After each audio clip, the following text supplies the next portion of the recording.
Okay, we'll get started so that everyone can enjoy some part of their lunch break today. Good afternoon, everyone. My name's Nicola Byrne. I'm the CEO of Shine, and thank you for joining us today for this special webinar to mark National Workplace Wellbeing Day. I'm delighted to be here with my colleague Orlagh Judge and with our really brilliant Shine Ambassadors, Helena Slevin, Eamonn Moloney, Blake and Eoin Kiernan, whose voices and lived experience are at the heart of today's conversation. Today is about workplace well-being, but I want to begin with a wider point. For many adults, work is far more than a job title or a payslip. Work can bring structure, purpose, connection, confidence, identity, and independence. It can be part of recovery. It can be part of belonging and living well. That is how workplaces respond to mental health and mental illness, and that's why it matters so much. Too often, discussions about mental illness in the workplace begin from the wrong place. They begin with concern about risk, absence, difficulty, or what adjustments might be needed. Those matters are real, but they are not the whole story. We should also be speaking about talent, resilience, commitment, insight, empathy, creativity, and leadership. People with lived experience of mental illness are not a problem to be managed. They are part of the talent base of every serious organisation. Across every sector, there are employees who have navigated depression, anxiety, bipolar disorder, psychosis, trauma, grief, and many other challenges while continuing to contribute, lead teams, solve problems, and deliver results. Many bring strengths formed through experience, perspective under pressure, emotional intelligence, determination, adaptability, and compassion for others. These are qualities that strengthen organisations. The real question for employers is not whether they can afford to support people experiencing mental illness, it's whether they can afford not to. Because when workplaces get this wrong, the costs are significant. And poorly supported mental health can lead to absence, presenteeism, disengagement, turnover, recruitment costs, and reputational damage. Replacing experienced people is expensive, and losing trust is expensive, and so too is burnout. Workplaces that invest in mental health support are investing in performance, retention, and long-term sustainability. International evidence strongly supports this. The WHO, the World Health Organization, and International Labour Organization are clear that workplaces should protect mental health, prevent harm, reduce stigma, and support people with mental health conditions to participate and thrive at work.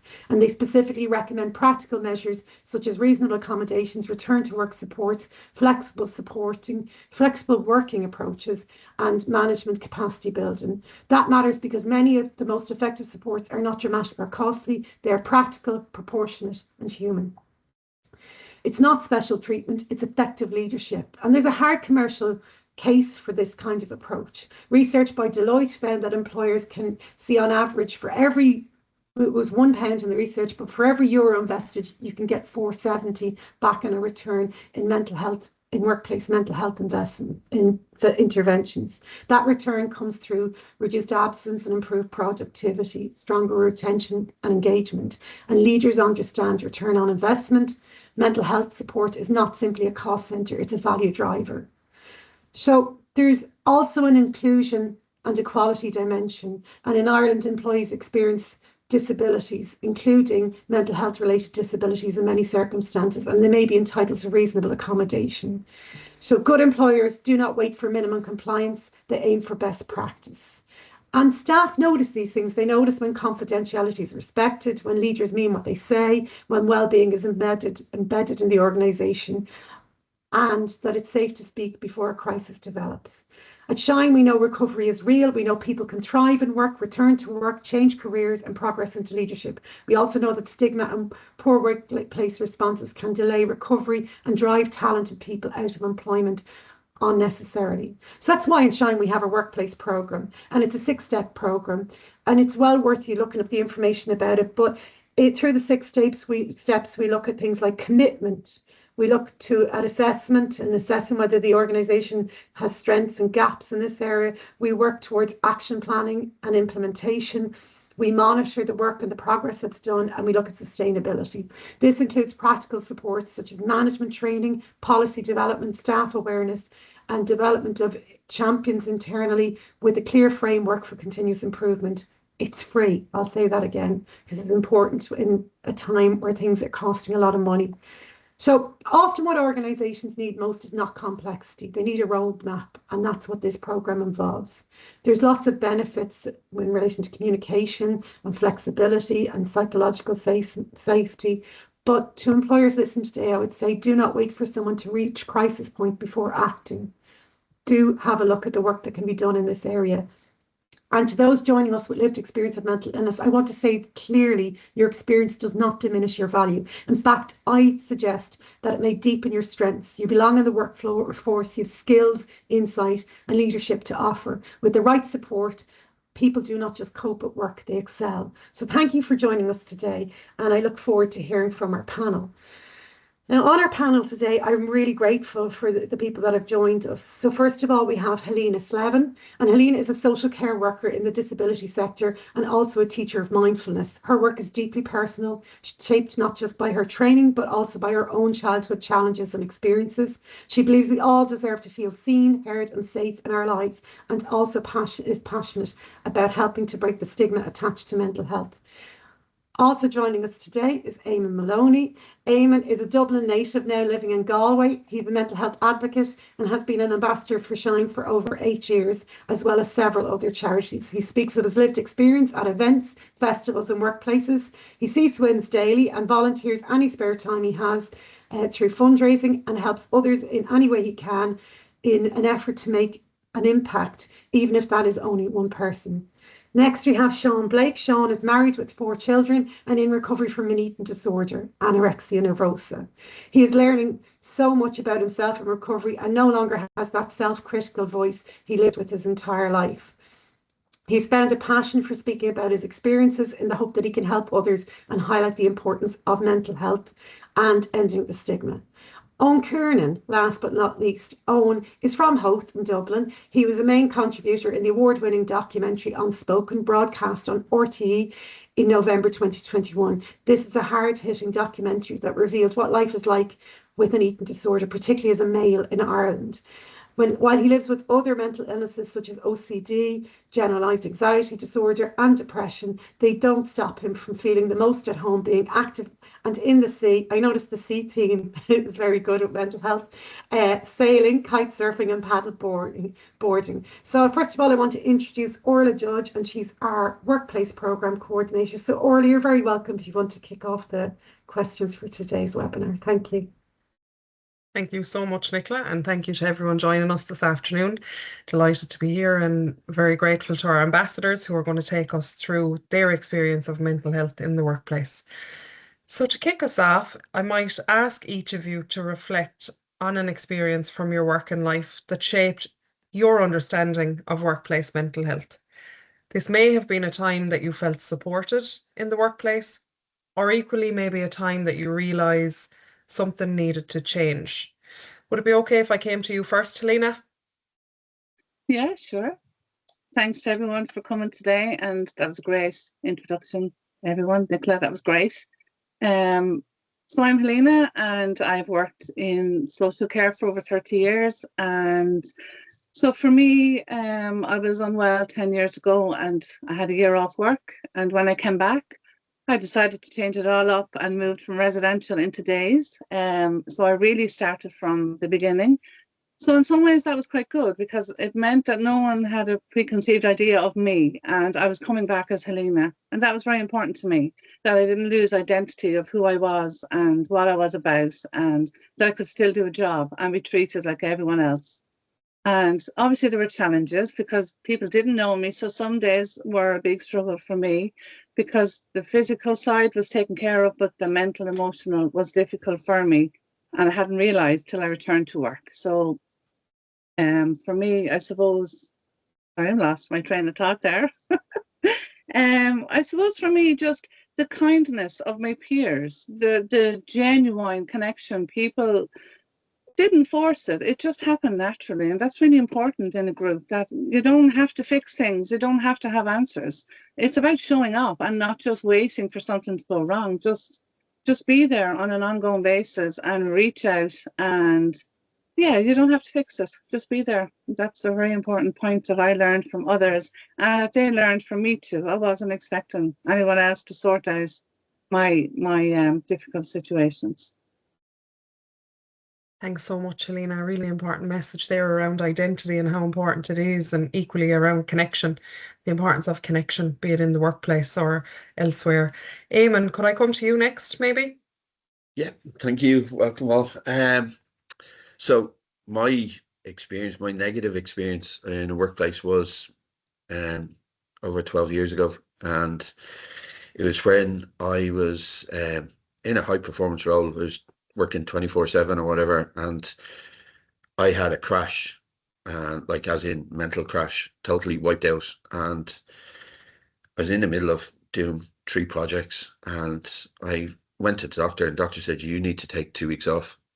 I went to my boss, and he turned around and he said, nope, you can't.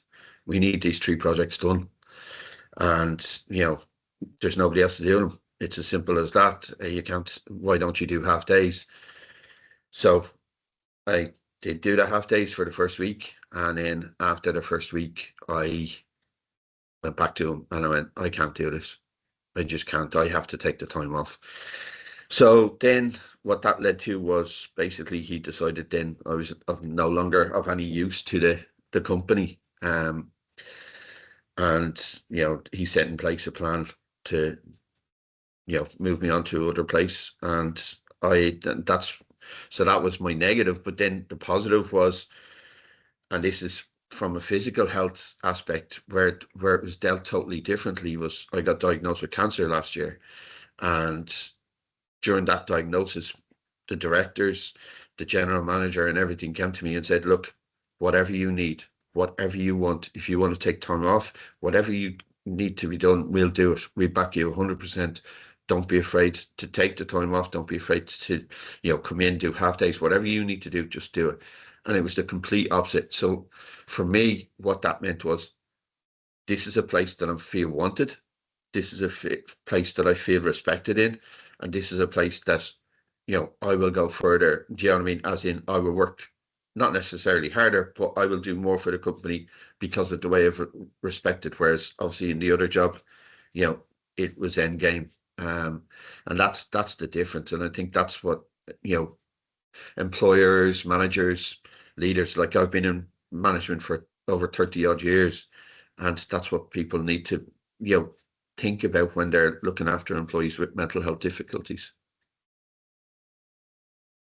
Thank you, Eamon, for that insight, and really important at Shine that we advocate around physical health and mental health being equal in importance. So it's a really clear example for all of us, and thank you for sharing that. Owen, maybe I could come to you next. Sure, thanks, Orla.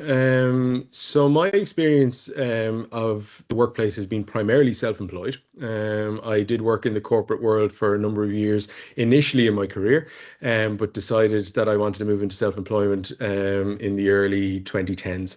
And I worked in that world for a number of years, but the challenge that I discovered was I essentially I was self-employed in an individual sense. I had contractors that I would employ to deliver the services that we offered, but primarily the buck fell with me. Everything came back to me in all instances, and that was a massive challenge because I didn't have anyone to bounce off. I didn't have anyone to help me understand if we were doing well or not doing well, and if we weren't doing well, what could we do to change it.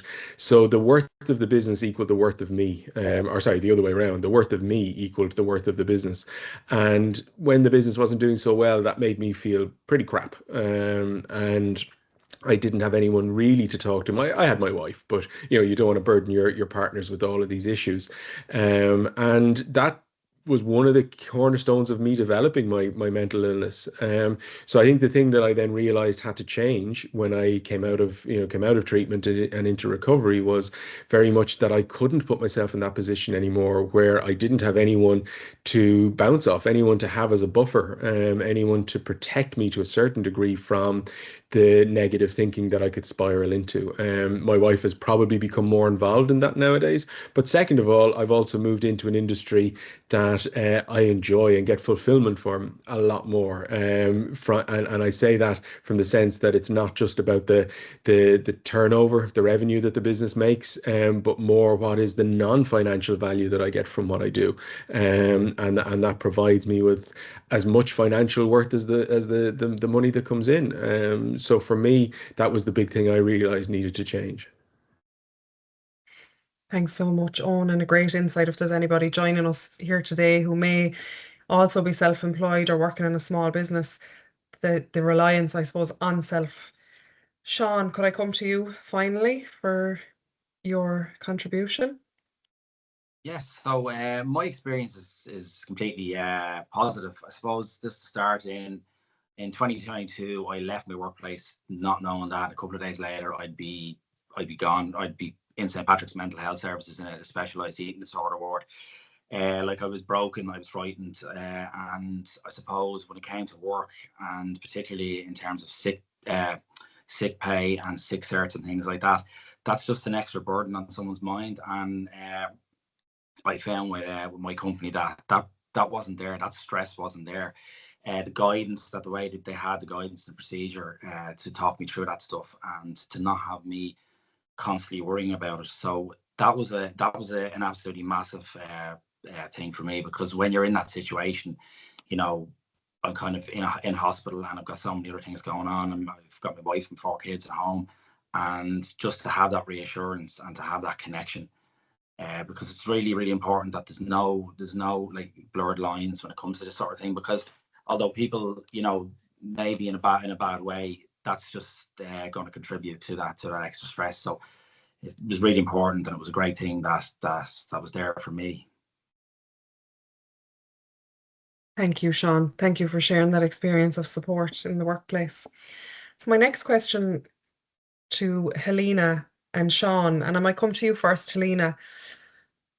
When you experienced time away from work, what aspects of returning, maybe phased return or flexibility, made that transition back to work feel more manageable for you? Yeah, so for me, it was very important to come back on a phased basis. And I didn't know, like, there was no pressure on me. Like, my workplace were very good that I changed from residential after over 20 years into a days, which was a big transition. And they allowed us and time off for all of my appointments. I suppose what I will say is, like, an illness is an illness, whether it's a physical or a mental or an emotional. And I felt as time went on and I grew stronger in myself, because I think I grew up in a home in the 70s, and a lot of people would relate to children seen, not heard. So I didn't necessarily know myself how to say some days were difficult, more difficult than others. But I learned as I went along, and I suppose my illness 10 years ago, returning to work and everything coming together, it really did shape and force me to look at things differently and to learn kindness. And then others kind of followed the lead from that as well. And even like sometimes we have, like, I work in an outreach program now, and there's 26 staff just in my team. So it's quite overwhelming some days. It's very busy, it's very loud, and there is an area where we created that you have a chair. Now, we don't have a room, just a chair and headphones. And if you need that time and space, that you take that, or people know maybe there's something going on, I'll check in afterwards today with this person, with me, whoever it is. I just check in. How's your day going? Anything you need help or support with, you want to bounce anything off me, just keep the human connection going and just keep it genuine, not just waiting for a meeting or, you know, because I have, like, it's my appraisal or something's going on. It's not just then, it's all the in-between moments, I would say, count more. Thanks so much, Helena. And there's some words I think that are coming up a lot: kindness, connection, and support. Sean, could I come to you next? Yes, for me, I did have phased return, which was absolutely amazing, because it would have been on my mind for months and months before I went back. So that made a massive difference. But besides that, the flexibility was really, really important to me. And when I say flexibility, I mean, in terms of medical appointments, them being flexible to let me go, and maybe I have to do a call with St. Pat's, or I have to make an appointment. I haven't worked 5 days since 2022, since before I went on leave. So I work parental leave. Even the flexibility around parental leave, and if I needed to change a day, from one day to another, it takes so much off your mind, so much that burden, and so much that stress, because that honestly, if they hadn't had that support, it wouldn't have been so easy. And it's not easy when you're in recovery as it is. But yeah, it just, my workplace, it isn't somewhere where I have to worry about things like that. It's not a place I have to worry or stress about having to get time off for a medical appointment, or having to move one day from another. So yeah, flexibility and understanding, and just the guidance and the procedures, and that connection that's there, that you can pick up the phone and you can talk to someone. Local leadership and management, again, just been outstanding when it comes to it. So yeah, but definitely flexibility is massive. Thank you both for those, I suppose, both of your experiences in terms of workplaces being able to put, I suppose, reasonable flexibility and accommodations in place. And I think Nicola mentioned that in her opening words, where possible, that there's flexibility afforded to employees, I suppose, in the workplace.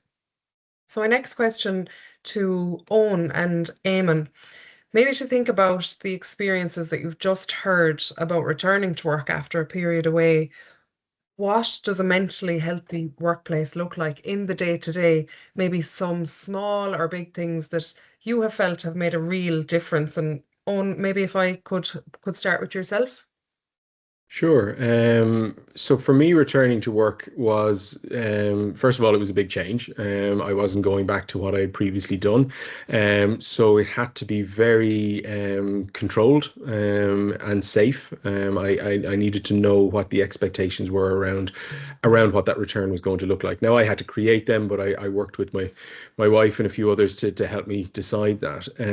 But then on a day-to-day basis, I think the key thing I've discovered is I need to be able to switch off. I need to have a point where work is no longer happening for the day. And whatever else I want to do for the day, I can do. Because in the position of someone who's self-employed, I suppose you can fall into that trap of constantly thinking about what do I need to do next? What do I need to do next to keep, the business moving? But second to that is my wife is not self-employed. She works in a 9 to 5 Monday to Friday, full-time employment role. And it's important that she's able to switch off as well, so that there isn't that conflict at home around, if I want us to do something, that is not work related, that we're not fighting against that. So I think for me, the biggest challenge I think anyone can have nowadays is that ability to switch off from work, and that ability to say, I'm now living rather than working. Because in the world that we live in, where we're working from home and we've got all these devices hanging off us, we can be always on, receiving notifications morning, noon and night. And these lines in emails of, my working hours are not the same as yours doesn't really apply at times, because you'll still get the notification. So for me, I think it's very important to be able to switch off. Very clear message there, Eoin, and ever important in the world of technology today to really be able to disconnect, as you say, and to make that time for some of the activities that Nicola highlighted to us in your introduction. Eamonn, could I hear from yourself? Yeah, so for me, it's check-ins. It's like, and I noticed myself doing it as a manager now because of my lived experience, that it's just checking in with people. And it's not like having a meeting or, come into my office or whatever, just walking up to them on the floor or whatever and saying, how are you doing today? Do you know what I mean? And somebody pointed out to me also that, and I say it to customers as well as staff, I always say, mind yourself. And it's like, it's something small, but as somebody said it to me, you always say, mind yourself. And I go, because yeah, I want them to mind yourself. And it's like minding yourself in total, like, do you know what I mean? Physically and mentally. And it's just, having open doors and having the support there for people who are in the workplace, and just, as I said, just checking in. as Owen said as well, work finishes on time. Do you know what I mean? As in, if 5 o'clock in the day, that's it, it's done. Walk out that door and forget about work. Move on. Do what you want to do with your life. Whether it's going home to family or whatever it is, and just switching off, which again, when I was in the previous role, that was impossible. I remember one Saturday where I was taking 56 phone calls while I was playing football with 2 kids. Do you know what I mean? And that's not a way to live. Do you know what I mean? And it took me a long time to realize that because of what I was going through. And and what happens is when you do these small things, it creates a more productive workplace, and everybody benefits. It's like, instead of that negative ripple, it's a positive ripple. That's what happens, I think. Thank you, Eamon. Again, the disconnection from work being ever so important. We often talk about the importance of language in workplace well-being. Words genuinely matter. What kind of language or conversations do you think helped each of you to feel genuinely understood and supported rather than just acknowledged? And I might ask you all just to think about this question. Was it important that people could have conversations about mental health openly? And Sean, I might come to you first. Yes, it was massively important. I mean, for me, I'm quite open about my illness. I would have spent a life of not talking about anything, like, just being embarrassed of myself, basically. So when I went back to work, I was just open about everything. I talked to people, I told them, because look, for me, I know it might seem unusual. Whatever age I was, 40 at the time, and I was diagnosed with anorexia. So I wanted to have those conversations with people because I do know how people react to that when they first hear it, because I've kind of had a lot of different comments and stuff. And the open conversation and the support was incredible in work. People just genuinely were interested. They asked me about it, and they congratulated on me being open. So I'm extremely proud to say that I, that I had anorexia. I know that's a strange thing to say, but I'm extremely proud to say that I came through that, and I have no stigma around it at all. So I just wanted to kind of shout it from the rooftops in that way. And those conversations were amazing, and I got an opportunity to speak in my workplace as well as a Shine Ambassador. And I have a very strong family history where I work. I'm about 22 years there now. So again, that came with its own challenges, but it was pretty amazing. So those open conversations, and you know what, if you talk to people and you're open, sometimes you'd be amazed what you get back, and people will often tell you about their own things that are going on in life. So I'm just all about fighting that stigma and having those open conversations. So that was huge for me. Thanks, Sean. And through the workplace program, I suppose it's something that we really champion, around having open conversations to challenge the stigma that can exist and to create a culture where people feel safe to have very open conversations, as it sounds like you've been able to do throughout your journey. Owen, could I come to you next?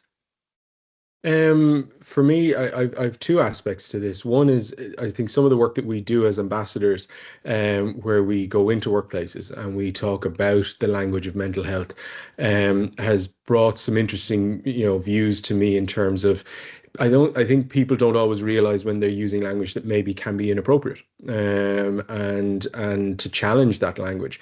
It's not to get it right all the time. We won't get it right 90% of the time, but for those 10% moments where we can just pick up maybe a word that we've used that maybe is, I suppose, pushing that idea of stigmatization. If we can pick up on that and we can try and change it for the next time we're making a comment or using a phrase, I think that's very important. And I think if workplaces can help to push that, if they're unaware of it, get an ambassador to come in and talk to you about how to reduce stigma and how to challenge the language in your workplace. I think the other side of it is when we talk about conversations about mental health and having them openly, that doesn't have to be in an open environment. And an open conversation is a safe conversation, and that can be in the same way as a safe conversation could be with a group of friends that that could be with a HR manager who you know you can trust, because they're showing empathy, they're showing sensitivity to the issue that you have. I know for me, if I at the moment don't have employees, but if I did have employees, I would, certainly approach it from that aspect with them, with my lived experience. That if they were coming to me, it wouldn't necessarily be that we're going to have this grand old conversation over a cup of tea about, this really difficult time that we're having, but it's that we're going to have a good conversation in a safe space where they feel trusted. Thank you very much for that, Eoin, and thank you for the reminder also that we are human and people will make mistakes, or maybe, use language that we could gently encourage an alternative. And as part of the workplace program, again, we've incorporated that. I think it's a question that comes up a lot, is that I really want to have conversations, but I'm just not sure of the wording or the language to use. So thank you for that reminder. Eamon, could I come to you next? Yeah, and as Sean touched on it there, like in my current job and in the workplace that we have, I'm very open since I've been an ambassador with Shine about my own mental health and my own mental health struggles. And because of that, again, going back to what I was saying earlier, I have customers that come in and talk to me, or I might meet on the street and we'll have the conversation about, they might be struggling, or they might know somebody who's struggling, whatever.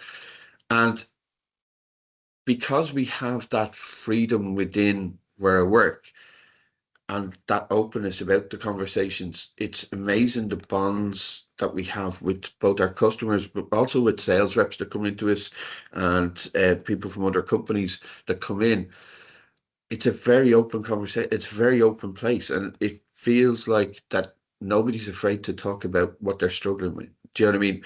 And it makes it a better workplace for both the people within, but also for the people outside. And that, and that's that for me, by me talking about it, and by my boss being open to it, by the directors being open to it, it's created that workplace where, you can talk about it, and that there's somebody that can signpost you or help you in some way. And I think that helps everybody. Like I said earlier on, it's like it's that positive wave, I think. Thank you, Eamon. Really insightful, I suppose, of what we're speaking about here today, is that by you being open, how that fosters openness across not just your internal workforce, but maybe external stakeholders that are coming into your organization, which is really a powerful image. Helena, could I come to you next, maybe? Yeah, so I think the language we use, like it's way beyond, like it's so powerful, because like when I think back to the person I was before, and I think of the language I used about myself, I mean, having an illness, returning to work, cancer-free, and everything was great on the outside, but everything fell apart inside. And so my own language was, Helena, you're alive. What is your problem? That was genuinely the way I spoke to myself. So I thought it was, what's wrong that you're now, like, feeling all these other sides in your head and thoughts, you're alive, and that's the bottom line. But how I spoke to myself and the language I used was so different back then, until I learned the skills myself. And even just being open around that. I mean, it's not that I go around talking about it the whole time. There's a lot of fun in work. There's a lot of, TV programs come on. There's things that you just bring it in a natural way. And then it goes deeper, because you create the space for safety and to be open, like with someone, and just to be your genuine self. That's it, like in a nutshell. We're not all going to be best friends. We will have colleagues and acquaintances in work. And it's not that everyone is everyone's best friend, but it's just the language is so important. And I didn't realize until I realized the way I spoke to myself.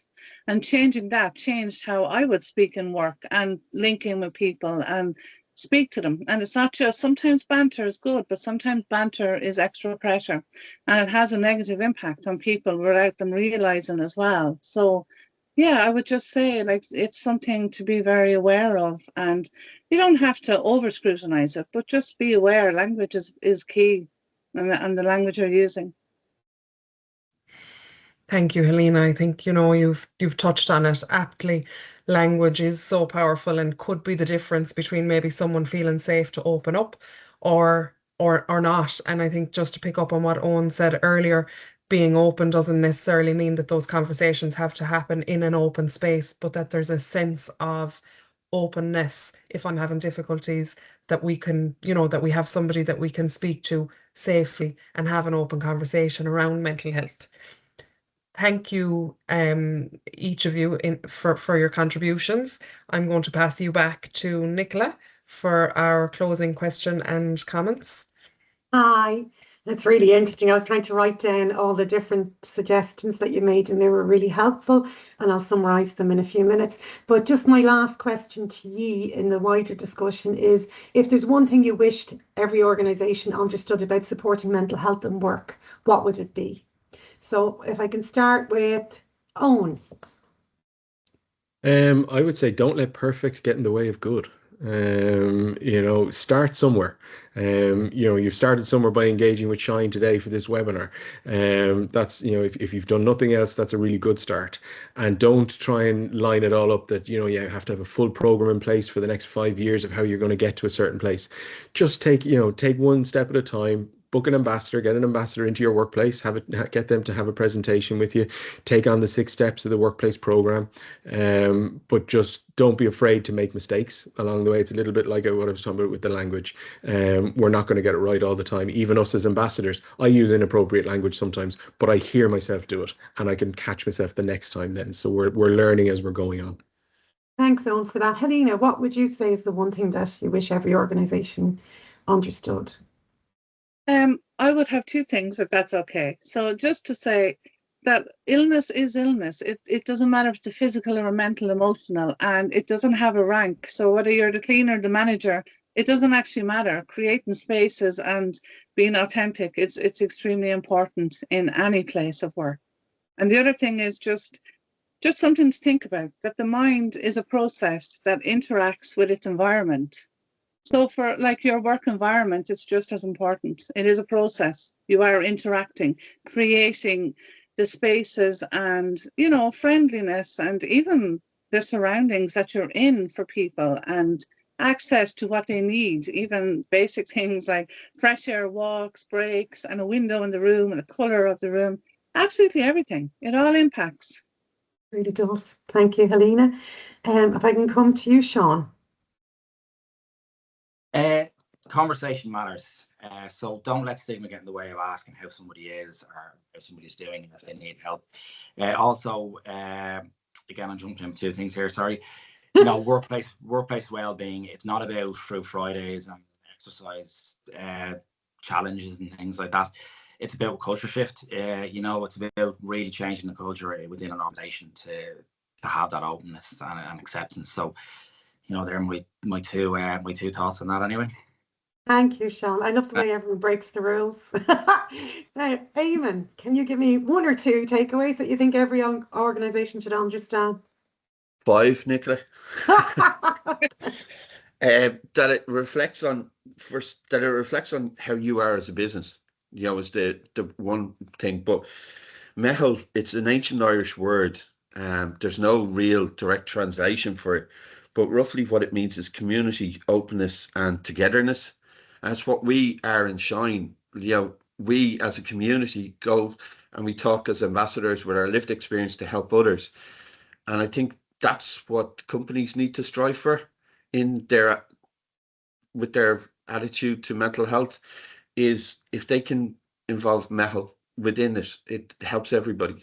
And I think that's for me is what I would suggest. Thank you so much for that, Eamonn. Right, I'm going to try and summarise. The hardest bit of my job is reading my own handwriting sometimes. So it's really inspiring to hear all the different ideas and some of them how they cross-pollinated with each other. I thought there was a number of times where the conversation came up about the comfort in being able to talk about your own experience of mental illness, and that's what the green ribbon is about, that we wear mostly in September, but many of us wear throughout the year. It's a symbol to say I'm willing to talk about my own experience of mental health, and we notice the difference that makes. In the first question, in talking about our workplaces and good and negative experience, Helena talked about the importance essentially of a cup of tea, of starting with a conversation and a chat, and Eamonn talked about the importance of actually parity between thinking about physical health and physical illness and mental health and mental illness.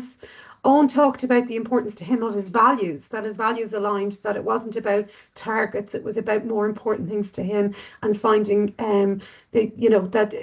you're much happier in the workplace when the values are right. Sean talked about the importance of family and support. You talked about lots of other things as well, but I just want to pull out a few things.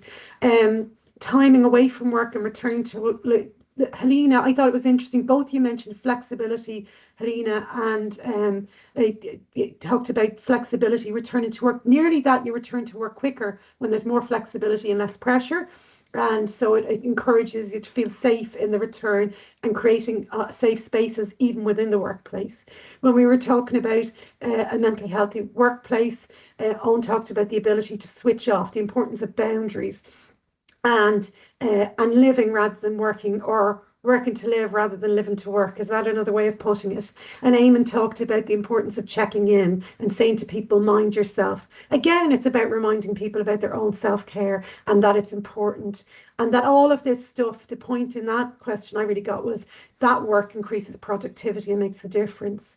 In the question about language, Sean talked about the importance of open conversation, I love that you use the word proud, that you're proud that you got through a challenge and you came out the other side, and it's made you a stronger, better person with a different understanding of other people. And that also Eoin talked about essentially the value of social contact, that the ambassador role or any conversations where you meet people who've got through and experienced mental health challenges, that it does make a difference to everybody's understanding, and that it's okay, we all mess up our language as long as we're doing our best to be responsible in how we speak about issues. Eamonn talked about the importance of talking and discussing struggles, and Helena talked about how powerful language is, and that what I got from you, Helena, and it's a phrase I love to use, is how important it is to be your own cheerleader. That really talking about yourself in a positive way changes your own experience and changes the work culture as well. And in the last bit, what I thought was really interesting, and my writing has really gone downhill in the last bit because I was writing in the corner of the page, then I was running out of space, but that illness is illness, and that illness doesn't respect rank. And it's important to bear that in mind, whether you're, no matter where you are working in the organisation, that conversation matters, and that we need to reflect on the boundaries and the message that we're given as companies and organisations. What are we saying to people that interact with us, and what's important? So I just want to, at the end of this session, say a really sincere appreciation for the ambassadors and giving of your time today. I think this conversation is too important not to have, and I started by saying that.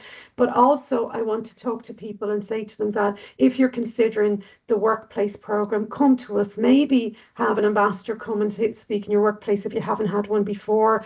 And if I can give you some information on the workplace programme, and also on some supports that we have available to us.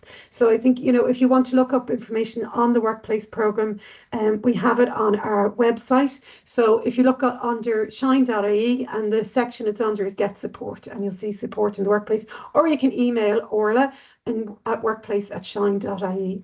Separate to that, I want to say we covered a lot of different issues today, and I'm delighted to say that we finished well within our time, so everybody gets a bit of time. I don't think I get enough time to go for a sweet sea swim, but you might get a few minutes to have a sandwich, take a breath of fresh air, or have a nice chat to somebody, hopefully, and check in with them. But if you found any of today's conversation stressful or upsetting, it's important to know that there is numbers and people that you can reach out to, including ourselves. Our number is 01860 1610 or 086 040 7701, and we're available during office hours. There are helplines out there, including the Samaritans, and their number is 116 123. And then we have the mental health information line, and you also have yourmentalhealth.ie, which has a lot of information and can help you even to develop your own mental health plan. So once again, I want to say thank you. I think the workplace is really important. Most of us spend most of our waking hours in work, so it's really important. And it's important that we get these things right. So I wish you a lovely day and enjoy the bank holiday weekend, and all our best wishes. Thank you.